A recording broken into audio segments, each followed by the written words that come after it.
As you probably are aware, Billy put some stuff on a website, and there's been some back and forth with people on it. Some of the stuff to me was kind of shocking, I guess, in that people were actually getting close to saying it doesn't matter if you're right, or that all that restoration groups think they're right, or things like that. And it reminded me of scripture out of Proverbs. There is a way that seemeth right unto man, but the end thereof are the ways of death. Which would imply that there is something that is important to being right, not in accordance with the ways of man, but being right in accordance with the ways of things of God.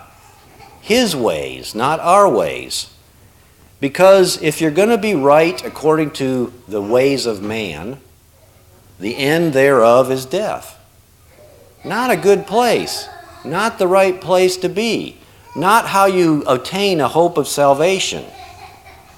When it talks about righteous in the Scriptures, it mentions things like in the Greek and in the Hebrew, things like equity, just, righteous, uprightness, fairness, equitable in character or act. And when we think about equitable, what might come into your mind, what came into my mind was equal. No, that's not what it is. If you think about equal, then you think that no matter who puts what effort into things, they're all going to wind up with the same amount, right? Well, that's not equitable. That's not equitable. Equitable means fair and reasonable. So if I put in more effort, there should be a reward that's according to that. At least on this earth, you think. God would say that if I choose to make my gospel something where I don't do the things that God says, my way, man's way, would say, I still get the best reward. I still get what I think I ought to have coming to me. You know, that's man's thoughts. But again, go back to that scripture out of Proverbs. There is a way that seemeth right unto man, and the end thereof are the ways of death. Not gonna cut it with God's standards. That's not the way that God operates. Let me give you some examples. In the book of Matthew, it describes how Jesus came to John the Baptist to be baptized.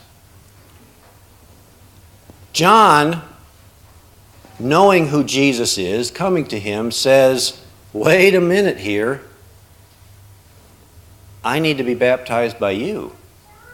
But Jesus' response is, suffer me to be baptized of thee, for thus it becomes us to fulfill all righteousness.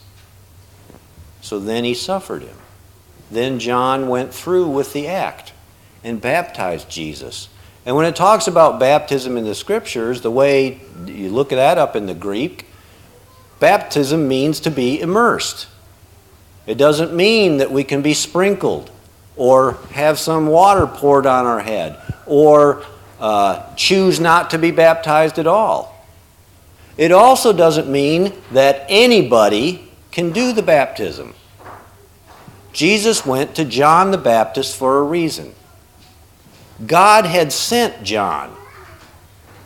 God had sent John to be the voice of one crying in the wilderness, to fulfill that scripture out of Isaiah.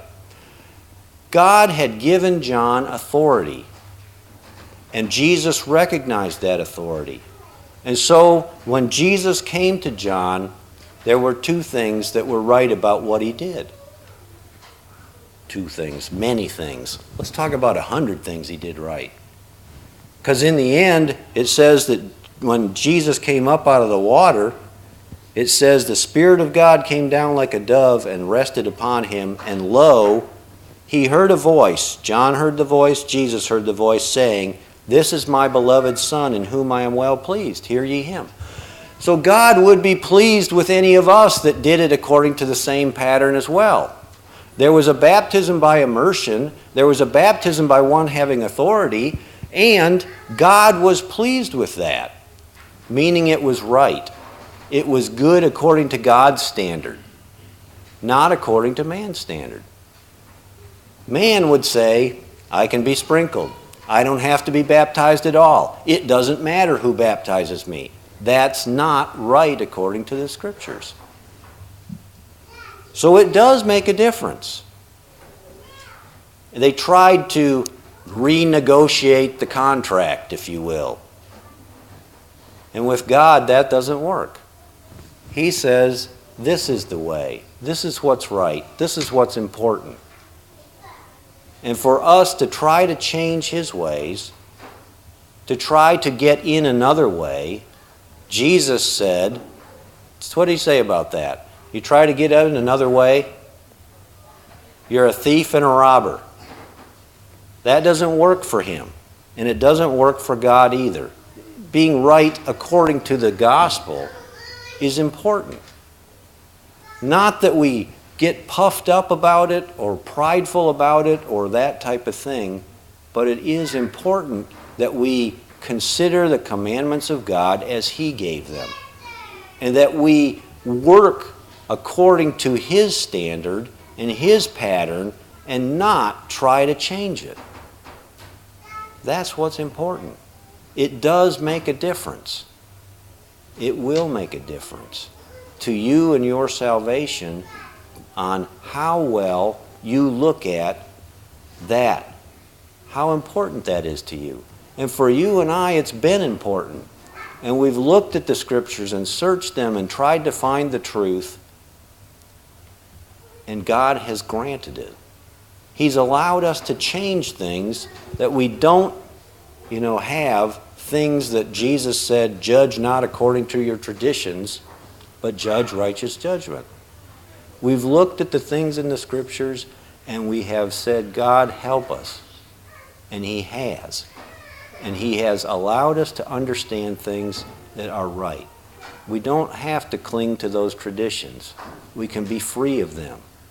And we can be free to love God the right way rather than loving Him through traditions.